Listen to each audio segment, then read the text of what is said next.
Welcome to wifi गुरुजी। आज है 5 जुलाई 2021 और 5 जुलाई 2021 के जितने भी इंपॉर्टेंट क्वेश्चन बन सकते हैं आज इस वीडियो में डिस्कस करेंगे और हर क्वेश्चन से रिलेटेड इंपॉर्टेंट फैक्ट भी मैं आपको बताऊंगा, तो पूरा वीडियो को ध्यान से देखें। मैं आपको बोलता हूं कि डेली मॉर्निंग में उठकर सबसे पहले अपने लिए एक टारगेट फिक्स करो, चाहे छोटा सा ही टारगेट फिक्स करो, लेकिन टारगेट जरूर फिक्स करो और फिर पूरा दिन उस टारगेट को अचीव करने में लगा दो। आपकी लाइफ ऑटोमेटिकली अच्छी हो जाएगी। तो आज का है मोटिवेशनल कोट, उठो जागो और तब तक मत रुको जब तक मंजिल प्राप्त न हो जाए। कुंडनकुलम परमाणु ऊर्जा संयंत्र इतना चर्चा में क्यों है? ये है कुंडनकुलम परमाणु संयंत्र। यह तमिलनाडु राज्य में है और इसकी 5वीं और 6वीं यूनिट का निर्माण चल रहा है और यह 5वीं और 6वीं यूनिट 2026 और 27 में इन यूनिटों का संचालन शुरू हो जाएगा और प्रत्येक यूनिट की क्षमता है वो 1000 मेगावाट यूनिट है। और टोटल कुंडनकुलम परमाणु संयंत्र की जो टोटल यूनिटें हैं वो 6 है और रूस के सहयोग से स्थापित किया गया है। कुंडनकुलम परमाणु संयंत्र है वो भारत का सबसे बड़ा परमाणु ऊर्जा संयंत्र है और रोसाटोम कंपनी द्वारा स्थापित किया गया है। और अतिरिक्त प्रश्न, नेरोरा परमाणु संयंत्र ये है, ये यूपी में है। और रावतबाटा परमाणु संयंत्र ये है, ये राजस्थान में है। और तारापुर परमाणु संयंत्र ये है, ये महाराष्ट्र में है। और कलपक्कम परमाणु संयंत्र ये है, ये तमिलनाडु में है। और केगा परमाणु संयंत्र ये है, ये कर्नाटक में है। और बाराखाह परमाणु संयंत्र है वो यूएई में यानी संयुक्त अरब अमीरात में है। केंद्र सरकार ने नीति आयोग के मुख्य कार्यकारी अधिकारी यानी सीईओ का कार्यकाल 1 वर्ष के लिए और बढ़ा दिया गया है।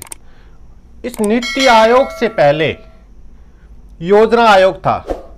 योजना आयोग की स्थापना 1950 में की गई थी और इसके अध्यक्ष भारत का प्रधानमंत्री होता है। और योजना आयोग को समाप्त किया था 2014 में।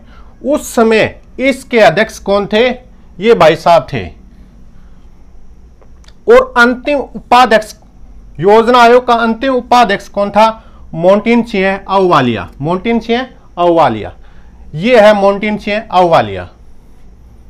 और योजना आयोग से नीति आयोग बना।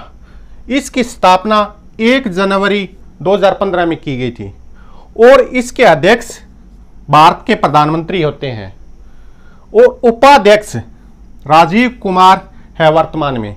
यह है राजीव कुमार जी। और फर्स्ट थे नीति आयोग के उपाध्यक्ष वो है अरविंद पनगड़िया। ये है अरविंद पनगड़िया जी। और नीति आयोग के सीईओ जो अमिताभ कांत है, जो केंद्र सरकार ने 1 वर्ष के लिए पद को और कार्यकाल को बढ़ा दिया गया है। 1 वर्ष के लिए कार्यकाल को बढ़ा दिया गया है। वो जून 2022 तक पद पर रहेंगे। अमिताभ कांत, ये है अमिताभ कांत जी। और नीति आयोग सहकारी संघवाद के सिद्धांत पर कार्य करता है। केंद्र और राज्यों की नीति के निर्माण में इनको शामिल करना। वैश्विक साइबर सुरक्षा सूचकांक 2020 का है और इसकी रिपोर्ट जारी हुई है जून 2021 में। और इसमें फर्स्ट स्थान है वो यूएसए का है और भारत का इसमें स्थान है 10वां। और पाकिस्तान का 79वां स्थान है और चीन का है वो 33वां स्थान है। और इस वैश्विक साइबर सुरक्षा सूचकांक में अंतिम स्थान है वो यमन का है 182वां स्थान।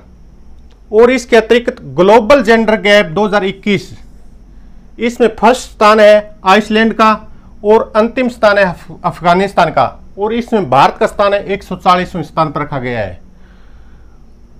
और विश्व प्रेस स्वतंत्रता सूचकांक 2021 में फर्स्ट स्थान पर नॉर्वे और अंतिम स्थान पर ऑस्ट्रेलिया।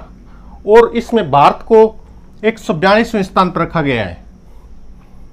और वर्ल्ड हैप्पीनेस सूचकांक 2020 का था, उसमें फिनलैंड को प्रथम स्थान पर और अफगानिस्तान को अंतिम स्थान पर रखा गया है और भारत को इसमें 139वें स्थान पर रखा गया है। वैश्विक भूख सूचकांक 2020 का, इसमें चीन को प्रथम स्थान पर और अंतिम स्थान पर चांद को है। और इसमें भारत को 94वें स्थान पर रखा गया है। शूटिंग वर्ल्ड कप का आयोजन क्रोएशिया में हुआ था और भारत का पहला स्वर्ण पदक दिलाने वाले निशानेबाज है राही सरनोबत है। ये है भारत के राही सरनोबत जी। उन्होंने 25 मीटर रेंज की शूटिंग में ये स्वर्ण पदक दिलाया था, स्वर्ण पदक। और तीरंदाजी विश्व कप 2021 का फ्रांस के पेरिस में हुआ था और इसमें स्वर्ण पदक जीतने वाली इंडिया की दीपिका कुमारी है। ये है दीपिका कुमारी जी। इन्होंने इंडिया की तरफ से तीरंदाजी में ओलंपिक में एकमात्र महिला है। शूटिंग में भारत को ओलंपिक में स्वर्ण पदक दिलाने वाले अभिनव बिंद्रा है। उन्होंने बीजिंग ओलंपिक 2008 में हुआ था तो शूटिंग क्षेत्र में स्वर्ण पदक दिलाया था। ये है अभिनव बिंद्रा जी। और ओलंपिक में सिल्वर पदक जीतने वाली भारतीय महिला है, वो है पीवी सिंधु। ये है पीवी सिंधु, जिन्होंने 2016 में रियो में ओलंपिक हुआ था और बैडमिंटन क्षेत्र में सिल्वर पदक जीता था। हाल ही में विश्व स्वास्थ्य संगठन ने चीन देश को मलेरिया मुक्त घोषित कर दिया गया है। विश्व स्वास्थ्य संगठन यानी WHO, वर्ल्ड हेल्थ ऑर्गेनाइजेशन, इसकी स्थापना 7 अप्रैल 1948 में की गई और इसका मुख्यालय है वो जिनेवा में है, स्विट्जरलैंड के। और इसके अध्यक्ष हैं वो डॉक्टर टेड्रोस हैं। और इसके अतिरिक्त मलेरिया का रोग कारक कौन सा है, वो प्लाज्मामोडियम प्रोटोजोआ है। और मलेरिया उन्मूलन का लक्ष्य है भारत का, वो 2030 का है। मलेरिया में शरीर का अंग प्रभावित होता है, वो RBC, पलिया और सप्लिन होता है। मलेरिया की दवा कुनेन है जो सिनकोना वृक्ष की छाल से तैयार होती है। मलेरिया दिवस 25 अप्रैल को बनाया जाता है। मलेरिया दिवस 2021 की थीम है वो zero malaria started with me, zero malaria started with me. और प्रोटोजोआ से होने वाले रोग है वो एक ट्रिक के माध्यम से मैं बता रहा हूं। पापा काम पे सोते हैं, क्या ट्रिक है? पापा काम पे सोते हैं तो पापा करता है पायरिया, काम यानी का है कालाजार और मैं का मलेरिया, पे मन 25 सोते हैं, निंद्रा रोग। तो दोस्तों आज इतना ही। आप वीडियो को अपने दोस्तों को ज़्यादा से ज़्यादा शेयर करें और आप चैनल को सब्सक्राइब कर लें। धन्यवाद।